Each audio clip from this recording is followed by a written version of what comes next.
ಓಂ ನಮಃ ಶಿವಾಯ. ವೀಕ್ಷಕರೇ, ಇವತ್ತಿನ ವಿಷಯ ವೃಶ್ಚಿಕ ರಾಶಿ ಭವಿಷ್ಯ 2026. ವೃಶ್ಚಿಕ ರಾಶಿಯವರಿಗೆ ಗುರುಬಲ ಈಗ ಇದೆಯಾ ಅಂತ ಕೇಳಿದ್ರೆ ಇಲ್ಲ, ಈಗ ಗುರುಬಲ ಇಲ್ಲ. ಶನಿದೇವರು ಹೇಗಿದ್ದಾರೆ ಅಂತ ಕೇಳಿದ್ರೆ ನೋಡಿ, ಪಂಚಮ ಶನಿ ಇದೆ. ಇದು ಕೂಡ ಸ್ವಲ್ಪ ತೊಂದರೆ ಕೊಡ್ತಾ ಇರುತ್ತೆ. ಎಲ್ಲಾ ವಿಶ್ಲೇಷಣೆಯನ್ನು ಕೊಡ್ತೇವೆ, ನೀವು ಈ ವಿಡಿಯೋವನ್ನ ಸಂಪೂರ್ಣವಾಗಿ ನೋಡಿ. ವೃಶ್ಚಿಕ ರಾಶಿಯವರಿಗೆ ಜೂನ್ ಮಠ ಅಂದ್ರೆ ಜೂನ್ ವರೆಗೆ, ಜೂನ್ ಫಸ್ಟ್ ವೀಕ್ ವರೆಗೆ ಗುರು ಅಷ್ಟು ಚೆನ್ನಾಗಿಲ್ಲ. 8ನೇ ಮನೆಯಲ್ಲಿದ್ದಾನೆ, ಅಷ್ಟಮದಲ್ಲಿದ್ದಾನೆ. ಇದರ ಅರ್ಥ ಕೆಲವು ಕಷ್ಟಗಳು, ಕೆಲವು ತೊಂದರೆಗಳು ನಿಮಗೆ ಉಂಟಾಗ್ತಾ ಇರುತ್ತೆ. ಹಾಗೆ ಶನಿದೇವರು ಕೂಡ 5ನೇ ಮನೆಯಲ್ಲಿ ಪಂಚಮ ಶನಿಯಲ್ಲಿ ಇರೋದ್ರಿಂದ ಅಲ್ಲಿಯೂ ಕೂಡ ತೊಂದರೆ ಆಗ್ತಾ ಇರುತ್ತೆ. ನೋಡಿ, ಜೂನ್ ವರೆಗೆ ಯಾವುದೇ ವಿಶೇಷ ಕೆಲಸಗಳನ್ನ ನೀವು ಮಾಡ್ಲಿಕ್ಕೆ ಹೋಗಬೇಡಿ. ಜೂನ್ ಫಸ್ಟ್ ವೀಕ್ ನಂತರ ನಿಮಗೆ ಗುರುಬಲ ಸಂಪೂರ್ಣವಾಗಿ ಬರುತ್ತೆ. ಅವಾಗ 9ನೇ ಮನೆಯಲ್ಲಿ ಅಂದ್ರೆ ಭಾಗ್ಯ ಸ್ಥಾನದಲ್ಲಿ, ಲಕ್, ನಿಮ್ಮ ಅದೃಷ್ಟ ಸ್ಥಾನದಲ್ಲಿ ಗುರು ಬಂದ್ಬಿಡ್ತಾನೆ, ಸಂಚರಿಸ್ತಾನೆ. ಆಗ ನೋಡಿ, ಈ ಶನಿದೇವರ ತೊಂದರೆ ಸ್ವಲ್ಪ ಕಡಿಮೆ ಆಗ್ತದೆ, ಪಂಚಮ ಶನಿಯ ತೊಂದರೆ. ಆಗ ಗುರುಬಲವೂ ಇರ್ತದೆ.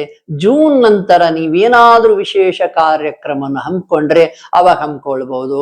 ಉದಾಹರಣೆ, ಮನೆ ಕಟ್ಟೋದಾಗ್ಲಿ, ಅಥವಾ ಮದುವೆ ವಿಷಯ ಇದ್ರೆ, ಅಥವಾ ಕಾರ್ ತಗೊಳ್ಳೋದಾಗ್ಲಿ, ಈ ಕೆಲಸ ಚೇಂಜ್ ಮಾಡೋದಾಗ್ಲಿ. ನೋಡಿ, ಎಲ್ಲರೂ ಸಾಫ್ಟ್ವೇರ್ ಇಂಜಿನಿಯರ್ಸ್ ಬಹಳಷ್ಟು ಜನ ನನಗೆ ಕರೆ ಮಾಡ್ತಾರೆ, ಗುರುಗಳೇ ಈಗ ಟೈಮ್ ಚೆನ್ನಾಗಿದೆಯಾ, ನಾವು ಕೆಲಸ ಚೇಂಜ್ ಮಾಡಬಹುದಾ ಅಂತಂದೇಳಿ. ಈಗ ನನ್ನನ್ನು ಕೇಳಿದ್ರೆ ಈಗ ಸದ್ಯ ಏನು ಬೇಡ, ಜೂನ್ ನಂತರ ವೃಶ್ಚಿಕ ರಾಶಿಯವರಿಗೆ ಗುರುಬಲ ಅದ್ಭುತವಾಗಿ ಬರ್ತದೆ. ಆಗ ನೀವು ಏನ್ ಬೇಕಾದ್ರೂ ಮಾಡ್ಕೋಬಹುದು. ಉಚ್ಚ ಗುರು, ತುಂಬಾ ಪ್ರಬಲವಾಗಿರತಕ್ಕಂತ, ತುಂಬಾ ಶಕ್ತಿಯುತವಾದ ಗುರು 9ನೇ ಮನೆಗೆ ಬರ್ತಾನೆ. ಈಗ ಸದ್ಯ ನೋಡಿ, 8ನೇ ಮನೆಯಲ್ಲಿ ಗುರು ಇರೋದ್ರಿಂದ ನೋಡಿ, ಆಗಾಗ ಗುರುಗಳ ದೇವಸ್ಥಾನಕ್ಕೆ ಹೋಗಿ ಬನ್ನಿ. ಗುರುವಾರದಂದು ಸಾಯಿಬಾಬಾ, ದತ್ತಾತ್ರೇಯ, ರಾಘವೇಂದ್ರ ಸ್ವಾಮಿ, ನೀವು ಯಾವ ಶ್ರೀ ವೀರಭದ್ರೇಶ್ವರ ಸ್ವಾಮಿ, ಬಸವೇಶ್ವರ, ನೀವು ಯಾವ ಗುರು ಅಂದ್ರೂ ಕೂಡ ಆ ಗುರುಗಳ ದೇವಸ್ಥಾನಕ್ಕೆ ಹೋಗಿ ಬನ್ನಿ. ಜೂನ್ ಮಠ ನಿಮಗೆ ತೊಂದರೆ ತಗ್ಗುತ್ತದೆ. ನೋಡಿ, ವೃಶ್ಚಿಕ ರಾಶಿ ಅಂದ್ರೆ ವಿಶಾಖ ನಕ್ಷತ್ರದ 4ನೇ ಪಾದ, ಅನುರಾಧ ನಕ್ಷತ್ರ ಮತ್ತು ಜ್ಯೇಷ್ಠ ನಕ್ಷತ್ರದವರು ವೃಶ್ಚಿಕ ರಾಶಿ ಆಗಿರ್ತಾರೆ. ಇವರೆಲ್ಲರೂ ಕೂಡ ಇದನ್ನ ಪಾಲಿಸಬಹುದು. ಇನ್ನು ಗುರುವಿನ ಬಗ್ಗೆ ಹೇಳಿದೆ, ಗುರುಬಲ ಇಲ್ಲ ಅಂತ. ಜೂನ್ ನಂತರ ಗುರುಬಲ ಬರುತ್ತೆ ಅಂತ ಕೂಡ ಹೇಳಿದೆ. ಆಗ ನಿಮಗೆಲ್ಲ ತುಂಬಾ ಒಳ್ಳೆಯದಾಗ್ತದೆ. ಪಿತ್ರಾರ್ಜಿತ ಆಸ್ತಿ ಒಲಿದು ಬರುತ್ತದೆ.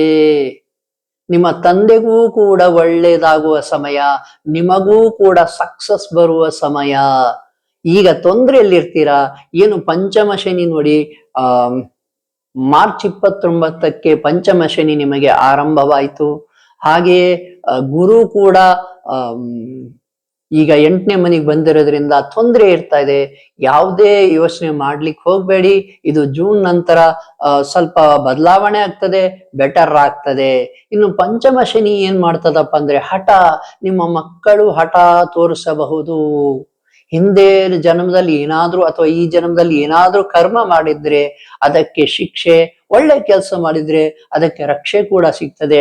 ಇಷ್ಟರ ನಡುವೆ ಪಂಚಮ ಶನಿ ಏನ್ ಮಾಡ್ತಾನೆ, ಶನಿಗ್ರಹ ಅಂದ್ರೆ ನಿಮಗೆ ಲಾಭವನ್ನೂ ಮಾಡಿರ್ತಾನೆ, ಲಾಭವನ್ನೂ ಮಾಡ್ತಾನೆ ಅಂತ. ಎಲ್ಲ ಇನ್ ಬರೀ ಕೆಟ್ಟದ್ ಮಾತ್ರ ಮಾಡಲ್ಲ, ಕೆಲವು ಒಳ್ಳೆಯ ಅಂಶಗಳು ಕೂಡ ಇರ್ತವೆ. ಇನ್ನು ಸ್ವಲ್ಪ ಒಂದು ಜೂನ್ ವರೆಗೆ ನೋಡಿ, ಶನಿದೇವರ ದೇವಸ್ಥಾನಕ್ಕಾದ್ರೂ ಹೋಗಿ, ಇಲ್ಲ ಆಂಜನೇಯ ಸ್ವಾಮಿ ದೇವಸ್ಥಾನಕ್ಕಾದ್ರೂ ಹೋಗಿ, ಗುರುವಾರ ಗುರುಗಳ ದೇವಸ್ಥಾನಕ್ಕೆ ಹೋಗಿ, ಶನಿವಾರ ಆಂಜನೇಯ ಸ್ವಾಮಿ ದೇವಸ್ಥಾನಕ್ಕೆ ಹೋಗಿ. ಇದರಿಂದ ನಿಮಗೆ ಒಳಿತಾಗುತ್ತದೆ. ವೃಶ್ಚಿಕ ರಾಶಿಯವರೇ, ಸ್ವಲ್ಪ ಕೇರ್ಫುಲ್ ಆಗಿರಿ. ಯಾರಾದ್ರೂ ಗಾಡಿ ಹೊಡೆಯೋದು, ಕಾರ್ ಹೊಡೆಯೋದು ಮಾಡ್ತಾ ಇದ್ರೆ ಸ್ವಲ್ಪ ನಿಧಾನವಾಗಿ ಚಲಿಸಿ ಅಂತ ನಾನು ಹೇಳ್ತೇನೆ. ಭಗವಂತನ ಅನುಗ್ರಹ ನಿಮಗಿರ್ಲಿ, ಸದಾ ಭಗವಂತ ಕಾಪಾಡ್ತಾ ಇರ್ಲಿ. ಜೂನ್ ನಂತರ ನಿಮಗೆ ಒಳ್ಳೇದಾಗ್ತದೆ. ಅಲ್ಲಿಂದ ಹೆಚ್ಚು ಕಡಿಮೆ 3 ವರ್ಷಗಳ ಕಾಲ ಗುರುಬಲ ನಿಮಗೆ ತುಂಬಾ ಚೆನ್ನಾಗಿರ್ತದೆ, 3 ವರ್ಷಗಳ ಕಾಲ. ಆದ್ದರಿಂದ ಈಗ ಸ್ವಲ್ಪ ಕೇರ್ಫುಲ್ ಆಗಿರಿ. ವೀಕ್ಷಕರೇ, ನಮ್ಮ ಜ್ಯೋತಿಷ್ಯ ಜೈ ಹೋ ಯೂಟ್ಯೂಬ್ ಚಾನೆಲ್ಗೆ ಆಶೀರ್ವದಿಸಿದ್ದೀರಾ, ಹೃತ್ಪೂರ್ವಕ ಧನ್ಯವಾದಗಳು. ಯಾರಿಗಾದ್ರೂ ವಾಮಾಚಾರ, ಮಾಟ ಮಂತ್ರ, ಆತ್ಮಗಳ ಪ್ರಯೋಗ ಆಗಿದ್ರೆ ಏನೂ ಹೆದರುವ ಅವಶ್ಯಕತೆ ಇಲ್ಲ. ಸಾಕಷ್ಟು ಖರ್ಚು ಮಾಡಿರ್ತೀರಾ ಈಗ ಆಲ್ರೆಡಿ. ನಾನು ತಿಳಿಸ್ತೇನೆ ಅದರ ವಿರುದ್ಧ ಹೇಗೆ ಹೋರಾಡೋದು, ಅದರ ತೊಂದರೆಯನ್ನ ಹೇಗೆ ತಗ್ಗಿಸುವುದು, ಅದರಿಂದ ಹೇಗೆ ಬರಬಹುದು ಅಂತ, ಮಂತ್ರಗಳ ಮುಖೇನ ಹೇಗೆ ಶಕ್ತಿ ಬರುತ್ತೆ, ಮಂದಿರಗಳ ದರ್ಶನ ಮುಖೇನ ಹೇಗೆ ಶಕ್ತಿ ಬರುತ್ತೆ ಅಂತ ಎಲ್ಲ ತಿಳಿಸ್ತೇನೆ. ನೀವು ನಮಗೆ ಕರೆ ಮಾಡಬಹುದು. ಶುಭವಾಗಲಿ.